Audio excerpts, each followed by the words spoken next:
Už tam nehraje. Už tam nehraje. Jo, já? Těšíme se. Exkluzivní se.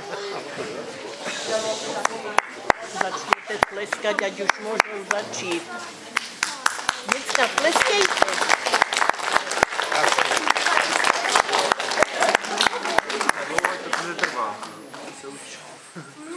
To je vůně. Ono si to cukrovíčko obzvlášť vypečené. Anděli, ty jsi šikovný. A to zdobení. Ale ať počítám, jak počítám. Něco mi tady nesedí. Jako by nám někdo chodil do spíže ujídat. To není možné. To se tady ještě nikdy nestalo. Co budeme dělat? Já mám nápad. Nalíčíme past. To by bylo, aby se ten lsov nechytil. Anděli, chceš pomoct? Ne, já to zvládnu.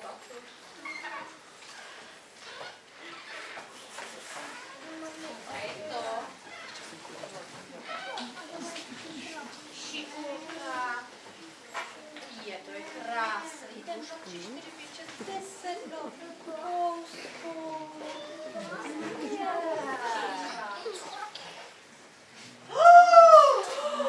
A máme ho. Pojďte se honem všichni podívat. Já se bojím. Vytáhneme toho mosouna na světlo nebeské. Tomu jen tak neprojde. Co to je? Budeme za to tahat. Nepuste mi, já nechci.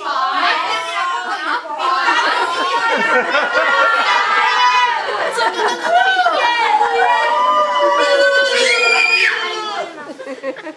Koukej, on je to čert a u nás v nebi. Jo, jsem čert a chodím vám sem na cukroví. Stejně žádný nebudete potřebovat. Všechny děti jsou strašně zlobivé. A my v pekle to dobře víme. Všechno tam zapisujeme a vydujeme. A na letošní nadílku jsme nachystali velké hromady uhlí a brambor. Ani Lucifer neví, jestli to bude stačit. A taky Lucifer koupil 5 nových velkých kotlů. To, aby jsme ty zlobivce měli kam nacpat. To zase říká. Tak, a to by stačilo. My tady v nebi zase evidujeme a počítáme ty hodné děti. A pro ty tady chystáme všechny ty dobrotky. Tak žádné hodné děti nejsou. Na které ty znám chodil. Ale teď se musíme rozhodnout, co s tebou uděláme. Takhle špinavý a smradlavý nám tady chodit nemůže. Čistý. To teda nemůžeš. Smrdíš peklem a všechno nám tady umoujíš. To není pravda, nesmrdím. Nesmrdím. Víte co, andělé, poradíme se, co s ním.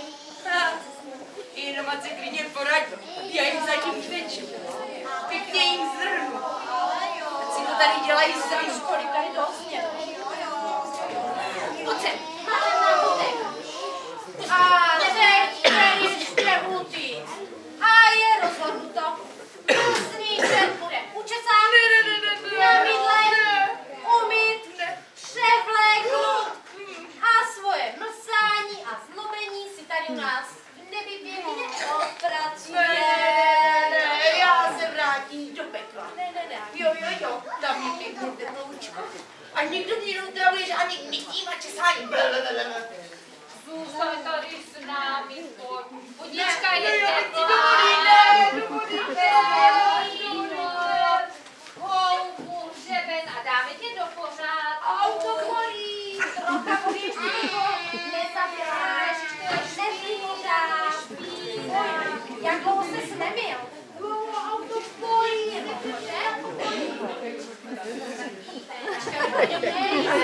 Jena.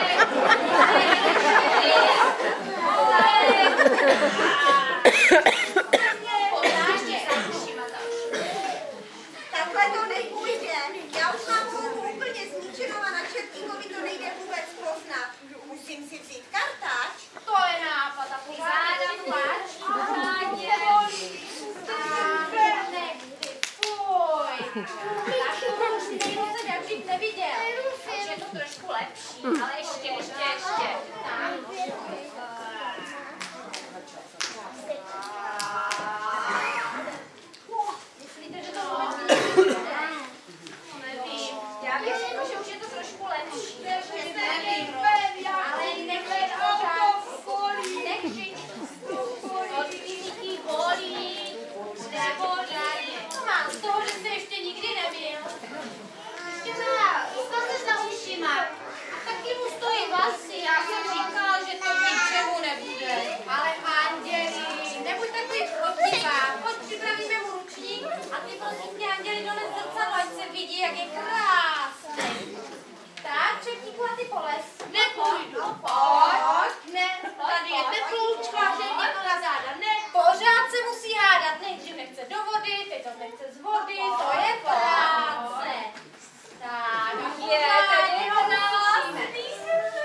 Já už jsem jednou říkal, k ničemu to není. Ale anděli, nebuď takový mrzou. No, tak musíme ale zpátky do práce, Nadílka nepočká a teď nám už můžeš pomoct. Tak jo.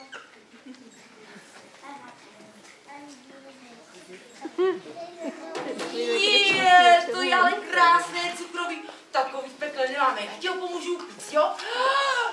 Ne, pekelným ohněm ne, u nás nevypečem cukroví v kouzelné kroupě. To my ho v pekle nemáme, tam máme samý kotle na vyslobivý děti, že? To je krásný zdobení. Můžu ti pomoct? Nemůžeš holizovat nepovedené cukroví. Taková práce k ničemu není. Pojď, zkusíme to spolu.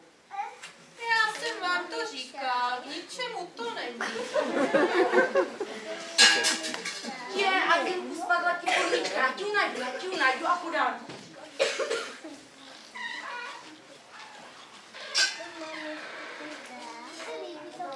Ty jsi hodný. Podívej, to už nemá rohy. A taky nemá ocas. No, anděli, takže to k ničemu nebude. Spadl ten perníček, ten voní. Ale to není perníček. To je nějaký dopis z pekla. To já moc dobře poznám. Z pekla. Tady u nás. Podej mi to, prosím tě, já se na to podívám. No, fuj, to je pravda. To bude určitě z pekla, smrdí to celý umouněný. A ten škrabopis, no, hrůza. Víš co, anděli, pojď přečíst ty. Co nám můžou chtít? Pekla. Pekelné upozornění. Po listopadovém přepočítání mých pekelných služebníků jsem já, kníže Pekelný, zjistil, že mi chybí čert slyšící na jméno Kolohná. Kolohná. To je ale jméno, co si v tom pekle ještě nevymyslí. Kolohná.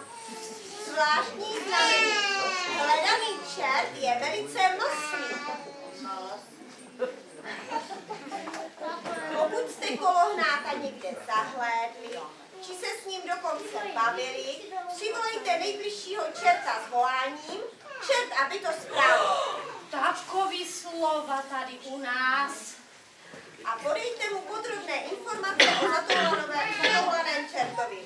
Toť praví kníže Pekel Lucifer, zapsal pekelný písař Belzebub, v pekle den před 1. prosincovým dnem léta páně 2011. Je to tam?